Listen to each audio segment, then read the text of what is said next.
Bonsoir à tous, bienvenue dans cette 27e édition du Bistrot d'Allez le LOSC, l'émission réalisée par les supporters du LOSC et notamment par les Docs du Net et le site Allez le LOSC pour tous les supporters du club. Alors 27e édition déjà, numéro 27, c'est un numéro emblématique à Lille. On dédiera cette émission à notre ami Fernando qui ne nous regarde pas en direct, on le sait ce soir, mais qui nous regardera certainement en replay. Fernando, on t'embrasse. Pour moi, c'était plus un match d'échecs qu'un match de foot avec une bataille tactique forte de la part des deux entraîneurs comme au match aller. Malheureusement, contrairement d'ailleurs à ce premier match, Monaco avait resserré les lignes et avait vraiment fait redescendre le bloc. Donc il y a eu beaucoup moins de contre du côté du LOSC avec une défense à 5 lorsqu'ils étaient en défense et une défense à 3 lorsqu'ils étaient plus sur le ton offensif avec un Ruben Aguilar et un Caio Henrique qui débordaient sur les côtés. Donc ce qui a gêné les Lillois dans leur transition. Pour moi, d'ailleurs, ça a été un meilleur match du côté monégasque que lillois, avec une belle stat d'ailleurs, puisque Lille n'a réussi que 75% de ses passes, tandis que Monaco en a réussi 86%. Lille a une occasion en première mi-temps.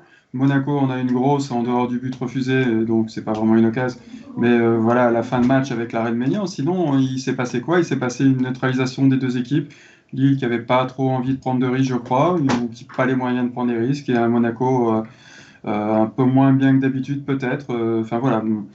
Donc vraiment grosse partie d'échec effectivement, et effectivement à la fin du match on se dit qu'on a peut-être perdu beaucoup, et le résultat de Paris nous sourit, donc voilà, il faut prendre ce qui est à prendre. Pour moi c'est une partie de réussite. Julien, je te propose de garder la main. Et comment tu as trouvé donc cette partie de réussite ? Tu sais que c'était juste pour faire un jeu de mots, parce que j'ai compris que les jeux de mots en décalage ne faisaient pas rire. Donc maintenant, tout de suite, je me jette sur les jeux de mots pour essayer de faire en sorte que ça fonctionne. C'est ce que tu m'as appris la semaine dernière, François. Je ne sais pas si Galtier a vraiment voulu jouer le nul. Je pense surtout qu'il a été très prudent. Je pense qu'il avait peur de l'ASM. Ils n'ont pas arrêté de dire l'équipe en forme, l'équipe en forme, l'équipe en forme de l'année. Et c'est vrai, nous-mêmes, on avait peur. En revanche, on pensait que le match serait ouvert. C'est là où on s'est trompé. Christophe fait bien de nous rappeler qu'on s'est trompé. C'est important.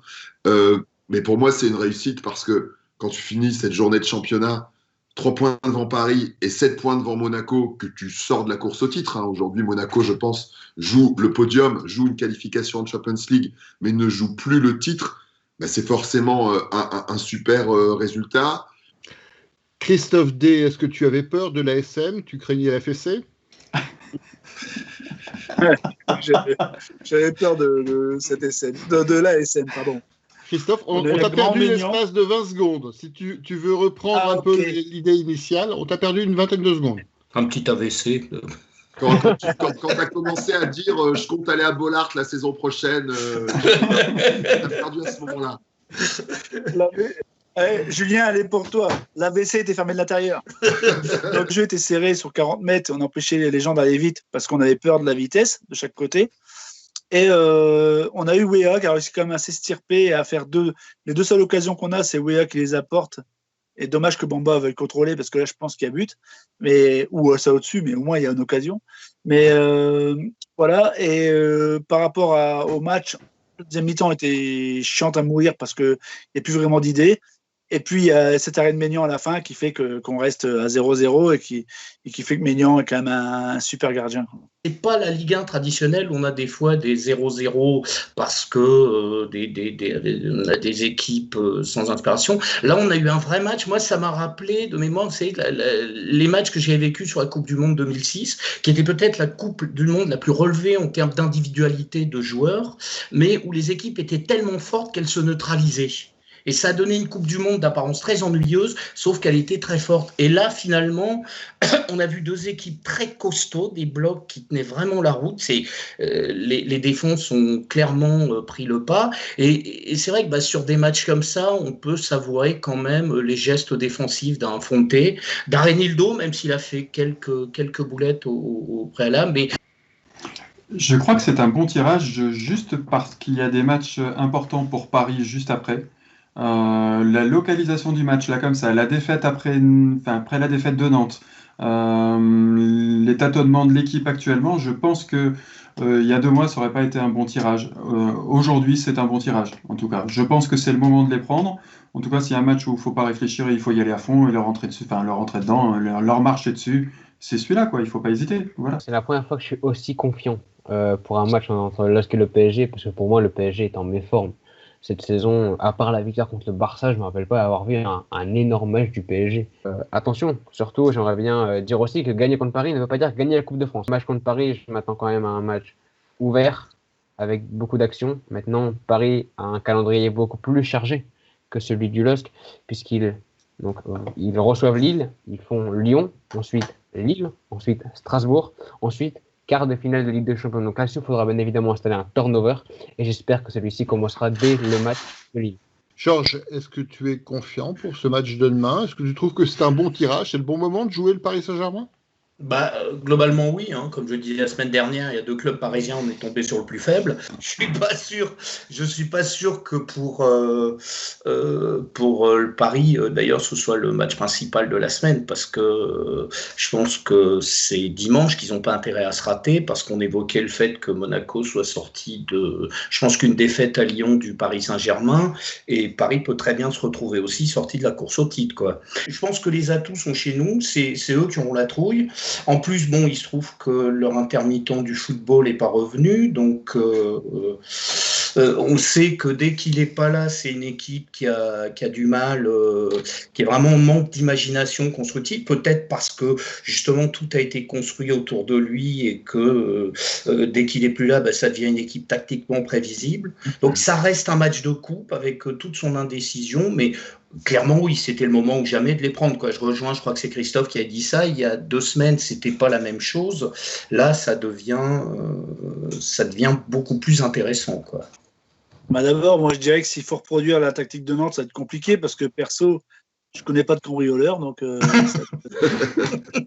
ça va être un peu compliqué à mettre en place. Non, mais je pense que c'est une bête blessée et il faut s'en méfier. C'est-à-dire que les mecs à l'avant, les mecs comme Mbappé et tout ça, ils peuvent pas passer leur temps à se faire battre, sinon ils n'ont pas leurs stats, ils n'ont pas tout ça, donc ils vont être forcément remontés. Qu'est-ce que tu attends de ce match qui s'est promené cette semaine sur toute la grille de programme de France Télévisions? D'abord programmé initialement à 14h, à 16h45, 17h45. On a échappé à 10h du matin. Qu'est-ce que tu attends de cette rencontre? Tu vois, je pensais que le titre, ce serait Coupe de France, la coupe est pleine, parce qu'on parlerait justement de cet agenda et de ces histoires de droits télé et des diffuseurs qui font n'importe quoi. C'est vraiment n'importe quoi. Et là, il a vraiment fallu qu'il y ait un mouvement fort, parce que sur les réseaux sociaux, tout le monde s'en est plaint, et les clubs, surtout en premier, s'en sont plaints pour qu'il se passe quelque chose. C'est-à-dire qu'on a quand même un France Télévisions qui préférait diffuser le match à 14h pour protéger, dans l'ordre, accrochez-vous messieurs, déchiffrer des lettres, slam, question pour un champion. Les gars, il y a le Covid, les gens qui regardent ça, ils sont en train de mourir, c'est bon, c'est terminé. Il faut arrêter ça.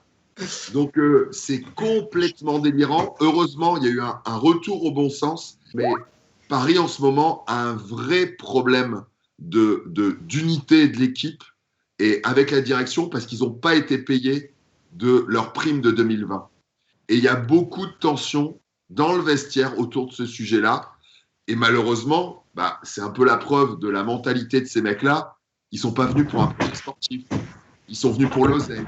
Christophe, il a raison. Ce week-end, c'est surtout une histoire de braquage qui a changé la donne. Mais j'espère que nous, le braquage, on va le réaliser mercredi, on va le réaliser demain, quoi. Pour le braquage, je crois que les joueurs étaient quand même pas informés de ce qui se passait en temps réel. Je crois surtout que vraiment, ils ont été mauvais contre Nantes. Et sinon, Rico qui dit aussi que Ernotte, qui est la responsable des sports de France Télévisions, n'aime pas le sport, elle a d'autres priorités. Mais c'est vrai que pourquoi acheter les droits télé pour la Coupe de France si elle n'aime pas le sport? Mais bon, c'est l'argent public. C'est une très bonne question. Alors après, ils n'ont pas voulu déprogrammer question sur un champion, parce que peut-être qu'ils craignaient que le PSG en prenne 4 à la suite face au LOSC. Ouais, peut-être aussi, ouais. Donc l'arbitre a été désigné. Il n'y aura pas de VAR d'ailleurs. Pour rappeler, il n'y a pas de VAR, donc pas d'arbitrage à la VAR. Donc là-dessus, mais l'arbitre sera Willy Delageau, donc il a arbitré le match qu'on se rappelle tous, 4-0, victoire 4-0 du LOSC face à Lorient. Il y avait aussi la victoire 2-0 face à Nantes et la victoire 1-0 à Dijon. Donc entre guillemets, sur les matchs dont on se souvient, on se rappelle d'avoir eu un bon arbitrage. Donc Willy Delageau devrait normalement bien arbitrer cette rencontre. De la joue. Par contre, il n'a pas bien opéré Johnny, je pense. Nîmes, malgré cela, je pense que c'est quand même une équipe assez instable. Elle peut faire de super matchs. Je vais prendre l'exemple de Montpellier ce week-end avec un beau 1 partout, avec une superbe défaite aussi 4-3 il y a un mois contre Monaco avec un super match et un superbe timing de Pascal Planck. Ou alors encore une défaite contre Nice de buts à 1 et un match nul contre Nantes. Donc c'est une équipe assez instable. Moi, j'ai juste peur d'un ou deux joueurs. Bon, on va dire un très grand joueur qui est Renaud Ripart, capable de jouer, que ce soit en défenseur droit, en attaquant, en milieu droit, en MC, et j'en passe vraiment, il s'est occupé de tous les postes, et c'est un joueur vraiment cadre de cette équipe. Il y a aussi Zinedine Ferrat qui est très bon sur le côté gauche, et Selic aura du mal à défendre sur lui. Maintenant, pour moi, il faut déjà gagner, puisqu'il faut prendre de l'avance sur le match PSG-Lyon qui se jouera à 21h, donc vraiment essayer de prendre des points. On ne sait jamais si le Paris gagne, on pourrait enlever Lyon de la course au titre. Si jamais il y a même un match nul ou une victoire de Lyon, on pourrait quand même espérer une cartouche ou deux au cas où. Sur les équipes de bas de tableau, à part Dijon, il n'y en a aucune qui est réellement bonne à jouer. Comme dit Baptiste, il y a quand même pas mal de gens assez joueurs dans l'équipe. Je suis pas sûr qu'au vu de leur contexte, en plus, venir prendre un point de ligue soit suffisant. Donc peut-être qu'on va les voir jouer, parce que historiquement, c'est plutôt une équipe joueuse. Et pour nous, l'importance de la victoire, comme l'évoquait Baptiste, il y a la possibilité, l'air de rien, de sortir un des deux autres. Julien avait expliqué qu'on avait déjà viré Monaco. Parce que pas oublier, par rapport à la démonstration faite par Julien qui a mis tout le monde sous Prozac la semaine dernière, que la deuxième place est aussi un objectif, parce qu'elle veut dire qualification directe pour la Ligue des Champions, et que donc, faute d'être premier, il faut au moins être second pour s'assurer justement cette manne financière et pouvoir pérenniser au mieux, je dirais, la saison prochaine. Je m'attends pas à un bloc trop bas, parce que j'ai regardé un petit peu le match qu'ils ont fait à l'extérieur, à Nice notamment. J'ai regardé 2-3 résumés, j'ai essayé de trouver des images. Je me suis royalement emmerdé, même devant le résumé. Ils ont joué en 4-1-4-1. Ça couvre pas derrière. Ça rentrait de partout à Nice. Pourtant, Nice n'est pas forcément l'équipe top en ce moment. Ils ont eu vraiment beaucoup de soucis avec les joueurs de côté qui rentraient dans la défense vraiment comme ils voulaient. C'était vraiment pas du haut niveau. Alors, le seul danger que j'ai vu sur ces images, c'est les coups de pied arrêtés, notamment les corners. Ils marquent sur corner. Il y a 2-3 actions sur corner, mais c'est à peu près tout. Enfin, c'est la pire défense du championnat avec 55 buts encaissés. 17 défaites, seul Dijon a fait pire. Donc, très franchement, c'est quelque chose que je dis souvent quand on joue ces petits clubs. Si on ne les gagne pas, on ne mérite pas d'être champion. Donc, évidemment qu'il faut gagner. Évidemment qu'on va gagner, et on va peut-être gagner pour cette raison-là, c'est que Nantes et Lorient sont sur une dynamique qui n'est pas trop mauvaise. Voilà, Nantes vient de gagner Paris, Lorient fait gagner nul. Donc je pense que Nîmes se dit qu'en effet, ils vont s'en sortir qu'en jouant et en prenant beaucoup de points. Ils n'ont plus le choix, ils ne peuvent pas se contenter de matchs nuls. C'est pas possible, il va falloir jouer. Et je pense que s'ils jouent, on leur met une branlée. Donc, ouais, je pense qu'on va gagner. Moi, je pense qu'on va plutôt gagner largement. Des matchs comme ça, il faut se les rendre faciles. C'est un peu le match, c'est contre Dijon, non, pas contre Dijon, contre Brest, où on domine 25 minutes, on n'arrive pas à marquer, et derrière, c'est le match, c'est déjà compliqué. Ben, Brest, c'est meilleur que Nîmes. Mais l'efficacité, il faut qu'elle soit là, quoi. Il faut que se le rende facile, qu'on marque dans les 20 premières minutes, et après, derrière, ça va dérouler. Mais il ne faut pas se compliquer la vie. Les gens, c'est une équipe qui est rageuse, hein, qui croit et qui se bat. Mais bon, normalement, si on joue correctement ce match-là et que nos atouts offensifs sont efficaces, et là, ça pourrait être le grand retour de Yilmaz, ça pourrait être très, très bien. Voilà, le match, il va, s'il est rendu facile, ça va dérouler. La victoire doit être un objectif, et c'est vrai. Moi, je pense que, comme je dis, les deux matchs de cette semaine sont très très importants pour le LOSC. Donc, on peut même dire que si on bat les crocodiles, on est caïman champion. Voilà. Merci à tous les internautes qui ont réagi sur les réseaux sociaux, sur la chaîne Twitch ou sur le groupe Facebook Allez le LOSC. N'hésitez pas à liker l'émission, partager, regarder les résumés, répandre la bonne parole du bistrot d'Allez le LOSC.